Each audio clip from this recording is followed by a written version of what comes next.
David Leyonhjelm is a Liberal Democrat senator from New South Wales. Senator, welcome to The Drum. Thank you. As a Libertarian, you're inherently suspicious of governments taking on any new powers beyond what they already have. Was there anything in the PM's speech today that you heard that you're in support of? Well, there's not enough detail to be sure about any of it, really. I'd need to see a lot more of it fleshed out.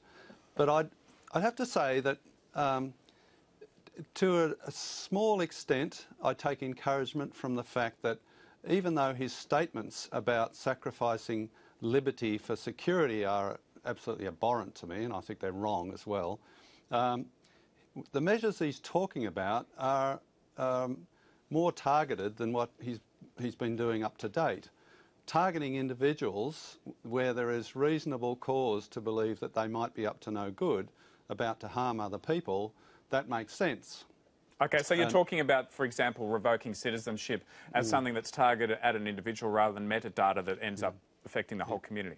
Yes, that's right. I have reservations about that citizenship cancellation thing, but, you know, subject to certain conditions and precautions, I could see that that might have some merit at times.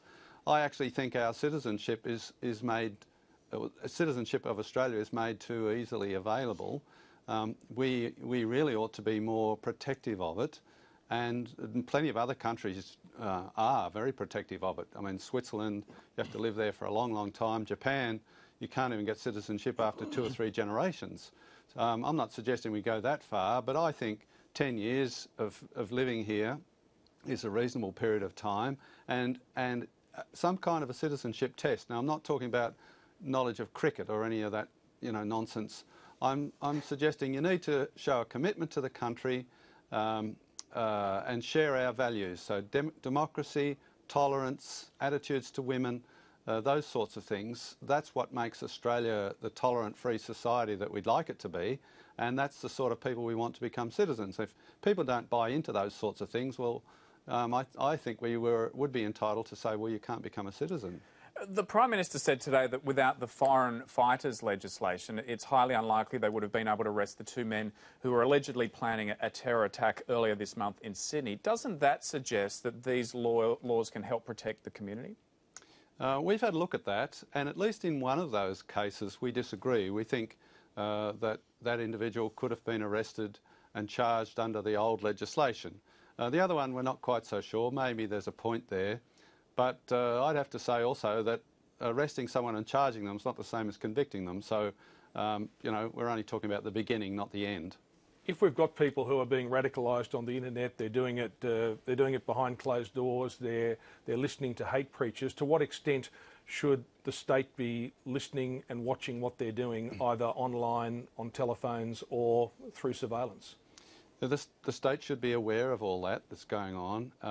How can they do that? Well, the same way that you and I do it, monitoring what's being said on Facebook, Privately? Twitter. No, I mean, we are talking about stuff that's in the public domain. We're not talking about the dark web mostly. It's primarily public domain stuff. They can see what's being talked about. I think I read the other day that Daesh had 40-odd thousand Twitter accounts, and Twitter was starting to cancel them. The authorities have had their budgets boosted enormously in the last 5 years or so. They've got a lot of resources. They've had a lot of resources given to them. They have the capacity to monitor what's going on and identify people that are at risk.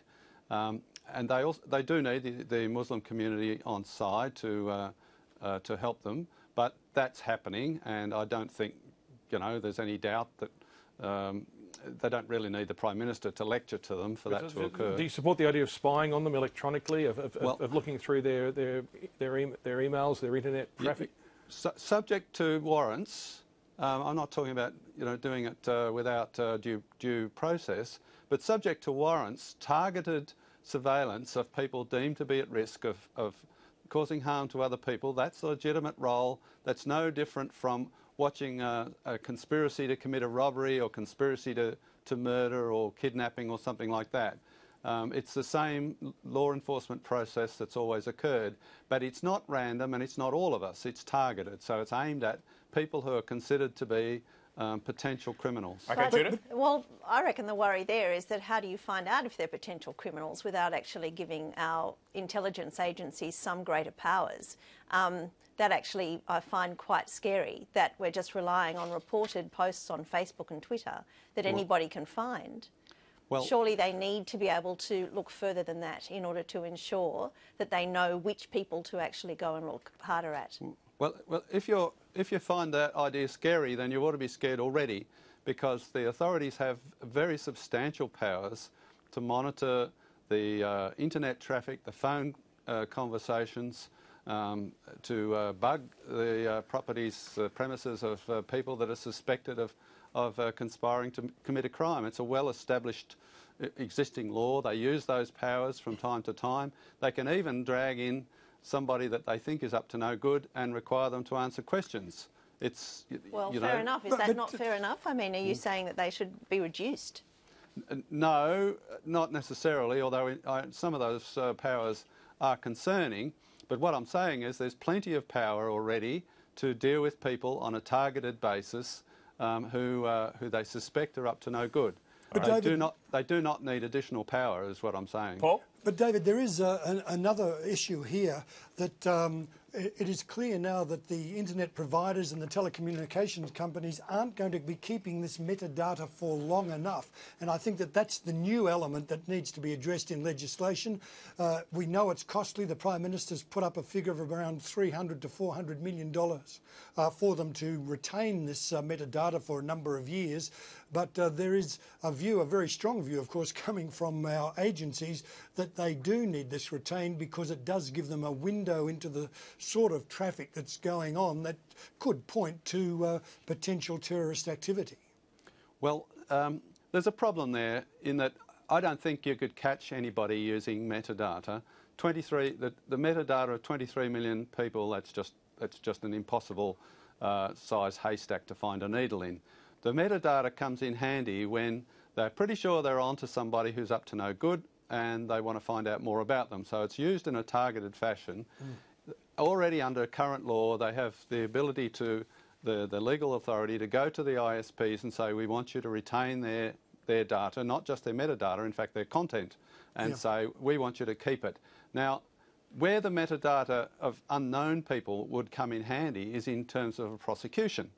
So they found somebody who's up to no good, they've got some evidence on them, they want more, so they go after, with metadata retention, they would go after their metadata and go looking for more evidence to use against them in a prosecution. So after a crime has been committed, or in order to prove that a crime has been committed. Now, the point there is you don't need 2 years, and you really don't need all the overreach that's involved in this draft bill. The ISPs gave evidence to a Senate inquiry that I was involved in.